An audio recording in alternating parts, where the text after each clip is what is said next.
Hello, I'm Boggey, Showbiz Gobbey. With movies and games, old and new, which one shall I do? I like the globe that flashes red like our Krypton sun, but not this irritating noise. The first Superman made the world believe a man could fly. But there are 3 other survivors, outlaws from the planet Krypton, each with powers equal to Superman. Superman, where are you? To stop them will take a miracle. Superman! General? If you've only seen the first part, you haven't seen the best part. So after the first one left off, Zod and his cronies escape the Phantom Zone and take over the Earth. And the problem is, Superman can't stop him because he's giving up his powers. Let's get down about Superman 2. There was 2 versions, right? There was the Richard Donner version, which he was shooting while he was still making Superman 1. And then there was the Richard Lester version. So, while Dick Donner was shooting Superman 2, the first one came out. It did well, and then suddenly, over some arguments that's never really been, confirmed, or what's real or what's just rumours, they fired him and they replaced him with Richard Lester, and they also had him reshoot some of the scenes that Richard Donner had made, which really kind of ruins the original theatrical film a little bit, because some of the things that Richard Donner did made a bit more sense, but we'll get to that later. I mean, after Richard Donner was fired, even John Williams left. Most of the cast were not fucking happy, and most of the crew weren't fucking happy either. So yeah, let's get down to the business. What's this?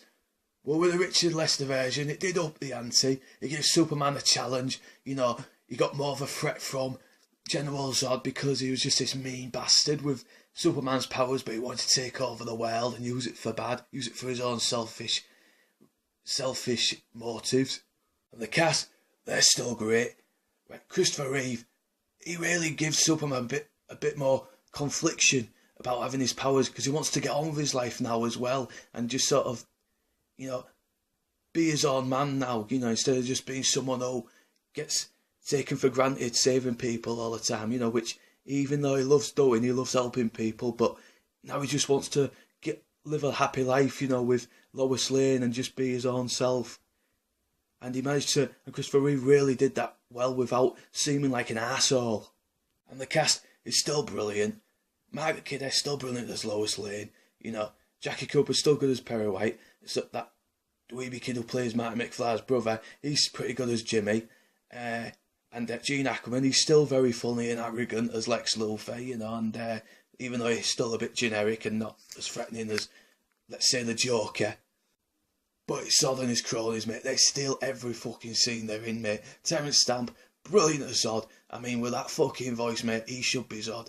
And I don't know if this is true, but I think he was the one that convinced Brando to do Superman in the first place. So, good on him. He must have really understood the material, because, if you talk a big star like Brando to do Superman, then he must have really loved the film, and he must have really been excited to play Zod, because he really looks like he's enjoying himself. And the other 2 who work with him, Sarah Douglas and that big beardy bloke, they're brilliant as well.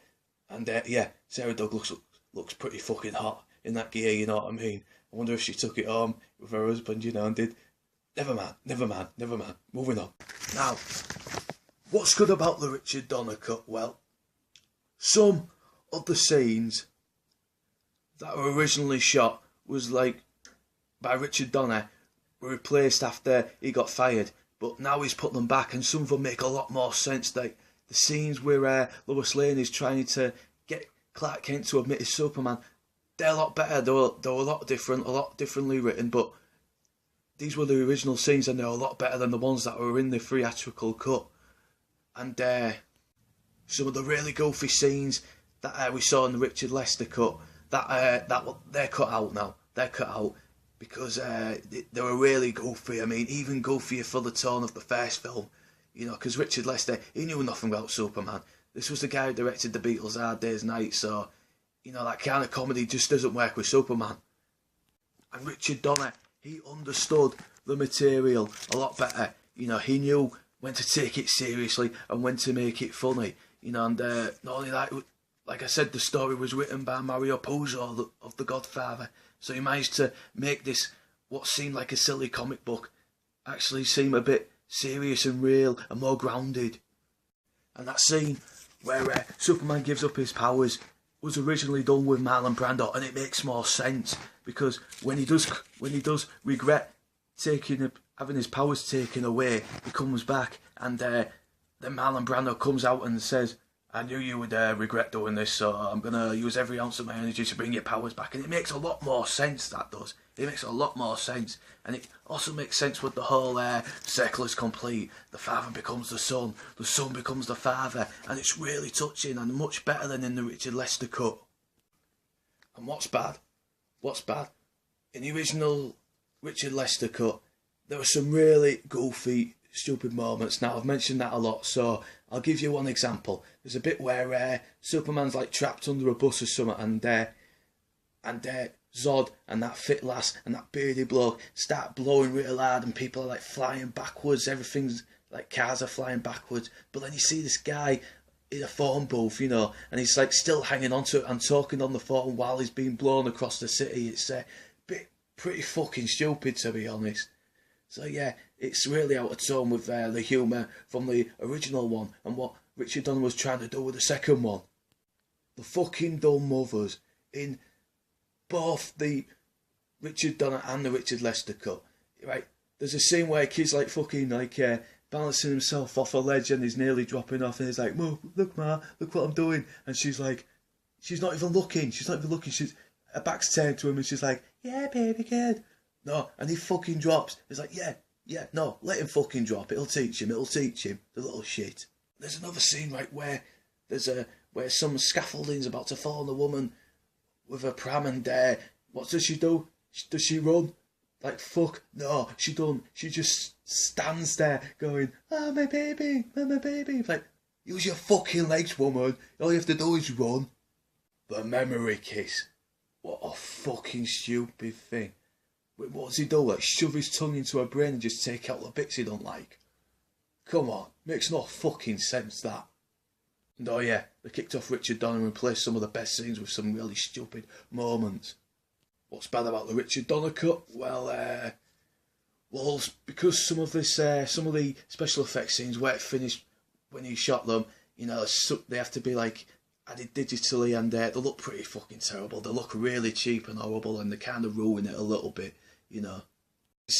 Instead of the memory kiss, we got Superman turning the Earth backwards again, and but when you watch it, it makes no fucking sense. It's really confusing. It's like they send Zod and his cronies back into the Phantom Zone, and I don't know how that works. How does that fucking work? I mean, I don't know. It's weird now. It's weird. I don't know. I just don't get it. It's watch it. You'll be confused as fuck as I am. And last but not least, about the Richard Donner version is, this is basically what could have been. What could have been, not what is. So sadly, it doesn't feel like a complete movie. But I will say this: it's still a little bit better than the Richard Lester version because, like I said, some of the really stupid, goofy moments were taken out. The memory kiss was taken out. The scenes with that were originally shot with Brando are put back in. So overall, right, as the Richard Lester cut, it does have some stupid moments, but then the Richard Donner version does have some pretty stupid moments as well. But they're both brilliant. They both upped the ante. They both went a little bit darker. You know, they both gave Superman a challenge, and they made Superman more fleshed out. They gave him a bit more conflict. And so yeah, both films, you know, they both have the problems, but they both have the great moments as well. And what's great about them is that I'm going to give them 4 bucket hats out of 4 bucket hats. Next up, Superman 3. Enjoy. I'm not going to enjoy reviewing this though.